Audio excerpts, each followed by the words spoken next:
एहसान साहब, आज सदर मुमलिकत ने जो ख़त लिखा है उसमें एक चीज़ टू बी स्पेसिफिक, जो ख़वातीन सियासी वर्कर्स की नज़रबंदी है। कल ये मामला सेनेट के अंदर सेनेटर सादिया अब्बासी साहिबा ने भी उठाया और बड़े पुरजोर तरीके से उनके अल्फाज थे कि परवेज़ इलाही साहब जो सदर हैं PTI के, उनका तो कोई गिनीज़ वर्ल्ड रिकॉर्ड में नाम होना चाहिए, उनकी इतनी दफ़ा गिरफ्तारी और उनकी ज़मानतें हुई।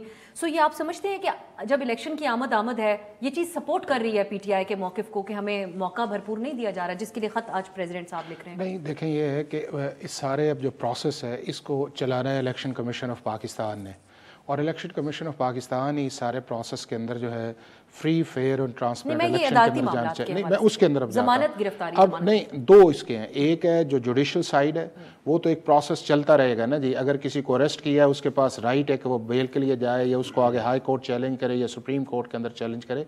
लेकिन जो बुनियादी इसके अंदर जिम्मेदारी है वो है इलेक्शन कमीशन ऑफ पाकिस्तान की, और इलेक्शन कमीशन ऑफ पाकिस्तान को पाकिस्तान की सारी पोलिटिकल पार्टीज़ को जिस कोड ऑफ कॉन्डक्ट के अंदर लाना चाहिए उसका ऑब्जेक्टिव सिर्फ एक ही हो कि फ्री फेयर और ट्रांसपेरेंट इलेक्शन हो।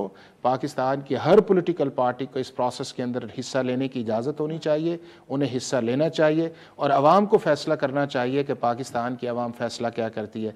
लेकिन उसके साथ साथ इन पॉलिटिकल पार्टीज़ की एक रिस्पॉन्सिबिलिटी भी है।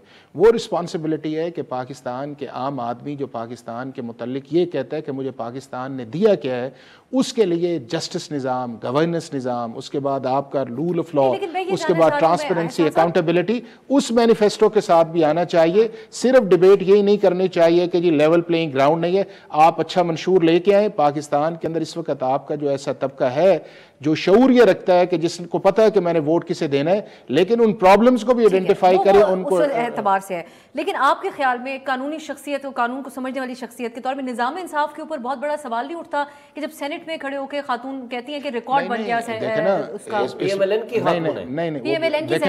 जी, हम दोनों बैठे हैं और वो भी शाह साहब भी बैठे हुए हैं।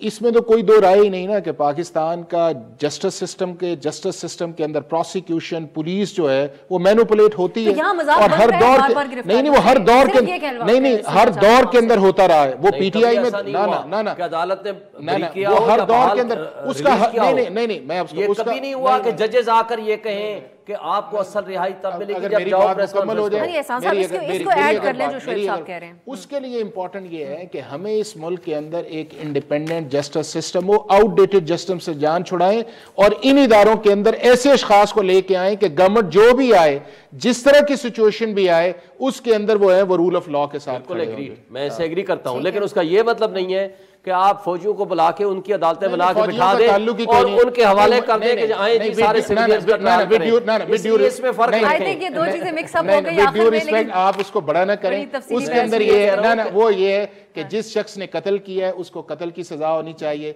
और जिस शख्स ने पाकिस्तान की नेशनल सिक्योरिटी एस्टैब्लिशमेंट या व्हाट पास किया है उस कानून के मुताबिक। ये थोड़ा है कि आईन को आप पामाल करके, कानून की पामाली करके आप उनके हवाले। वक्त मेरे पास खत्म हो गया, लेकिन चलें आज इसके ऊपर बहुत तफसीली बहस होते हैं। अब सुप्रीम कोर्ट का इस अपील के ऊपर क्या आगे से रद्दअमल आ सकता है, किस तरह हम देखेंगे? जल्दी फाइल होनी चाहिए और जल्दी फैसला होना चाहिए। Let's see.